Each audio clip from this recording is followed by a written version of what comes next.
What's up, friends? We've no.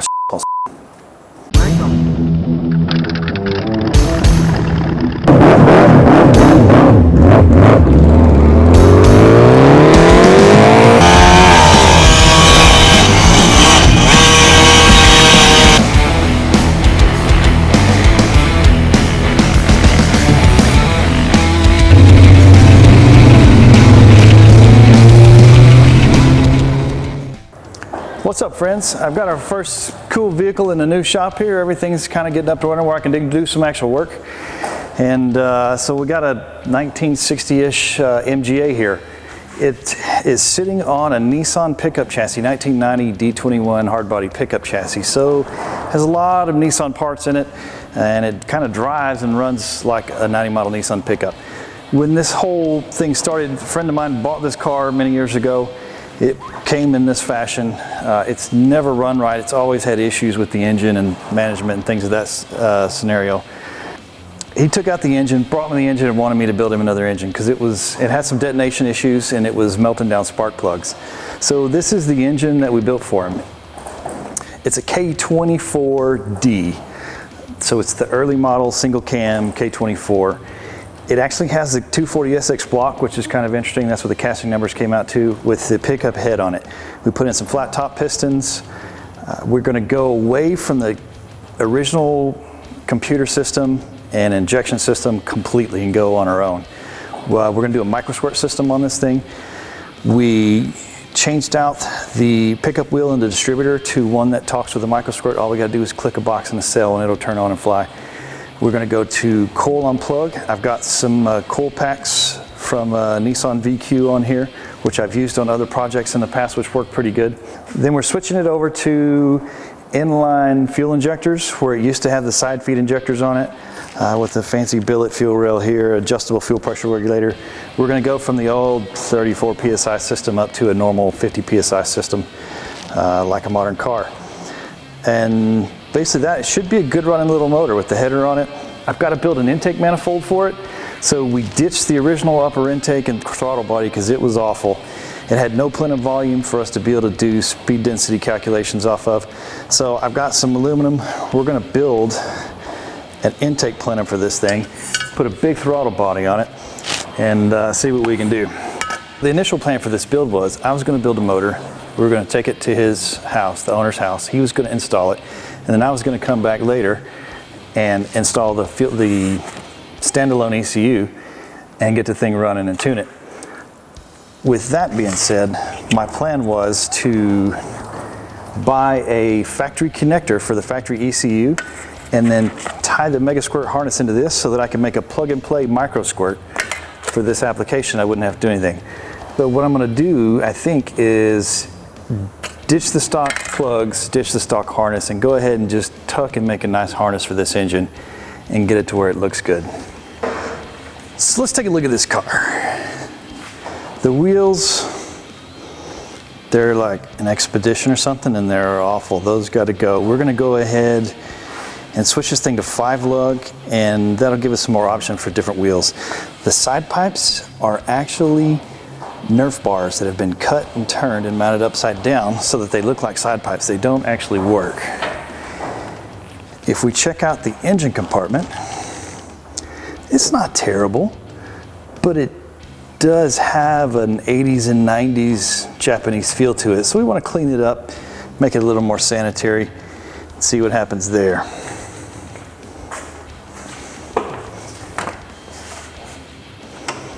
The interior, it's not terrible. It's a good looking interior. We've got this hump in the floor that doesn't do much. I may get rid of that so we can have seats that slide. The Nissan steering wheel may have to die. And then we're going to put a different dash in it, and I'll show you what we got for a dash. This right here is a factory dash for this car.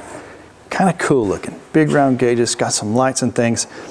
This crazy grill in the middle that doesn't do anything at all. Place for a radio. What it had in it, piece of wood with a 90 model Nissan pickup cluster in the center of the dash. So that's going to go. We're going to get rid of that. Take that guy out, fix all the holes we need fixed, sandblast it, powder coat it, reinstall it, may cover it with vinyl again, who knows. Once we get to that point, we'll figure that out then. Polish up the stainless in the middle, make it look pretty again. And that's what we're doing. Come around here. This trunk is pretty sad. This is the original Nissan pickup fuel tank that has been cut off and narrowed to fit in the trunk. So it's pretty nasty. We're gonna go ahead and go with the fuel cell. Gotta clean that up, repaint it, powder coat, whatever. We'll mount it in the floor of the trunk so we can actually have some storage space for luggage. They actually like to take this car on trips and go to meets in other states and things of that for the MG Club. So let's raise it up and let's see what's going on underneath the skirt there. Well, here we go. The rockin' hard body Nissan front suspension. It's a torsion bar, but it is long arm, short arm. It's not horrible, but it's not good. I think what we're gonna do there is go ahead and do some urethane bushings and probably convert these radius arms to rod ends to free those up so they move a little more freely. We're gonna switch to 5-lug in the front and go with Toyota hubs. Then we'll be able to go to the dual piston Nissan calipers, which will be kind of cool. Give it a little more braking power, open up our options for wheels. In order to make this engine fit in this car, they had to lower and move backwards the engine. So the engine used to mount there, now it mounts here, but now it mounts on these ultra custom, really bad welds, cut with the cutting torch and just left it the way it was. I've noticed that a lot of the welds are really just not that great. So we're gonna fix all that. There used to be a transmission cross member that went across there that supported the arms for the torsion bars. Now that's cut out, which causes the inside of this to flop around and do crazy things over bumps, which is bad. The new transmission mount is on this 1 layer thick, pretty ugly thing here, which is probably not that sturdy if I was gonna guess. Now then, if you wanna see there, our harness is not that gorgeous, but there it is. This is where they shortened the frame and spliced it together. If you'll notice, there's a whole section that they forgot to weld. And they did it on both sides. That's definitely gonna get fixed, because I'm just scared just looking at it. Another cool feature is they took the 2-piece Nissan drive shaft, just took out the back piece and added the yoke on, and it still has the carrier bearing. They just ground it off where the rubber was and pulled the ring off the outside of it. So that probably has some cool gyroscopic effects. The owner says this car gets a little squirrely when you hit bumps in the back. Probably a lot of that has to do with the fact that the leaf spring bushings back here are completely toast. Another part of that could just be that there's that much movement in the frame and things move around. We've got a G35 rear end. We're going to go ahead and yank out the back half of this thing and make it IRS with the G35 IRS. And then the little hump for the tank that it has now is going to go away, put in the new fuel cell that'll be nice and sanitary looking. These side pipes are ultra custom right here. You can see there's the hump where the steps were. Another one there. They cut and turned these Smurf bars and turned them into side pipes. They don't actually work.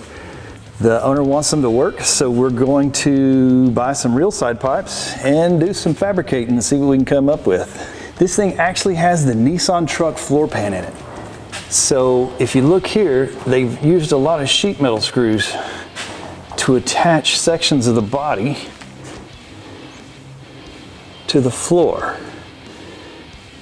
Now then, I'm not in love with that, so we're gonna figure out what it takes to fix all that too at the same time. We may redo some of the floor. You can see where we have some old and new blended together there. We have a super piece of angle iron for a rear frame cross member. I feel like I'm gonna yank that out and make a new cross member for the back of the frame too. We got the chassis apart. Of course, this exhaust is gonna go away and it's all gonna go back together. There's another cool thing. If you see this door is closed, But if you see the gap down here, I think that's where they screwed the floor pan together, and the Nissan floor pan wasn't cut right to match the MG body. I'm going to try and go in and fix that at the same time and bring it out so all the body lines right up, get the door lines fixed, and make that look better. We've got some super awesome Tractor Supply hay baler belts on all four corners for fender liners.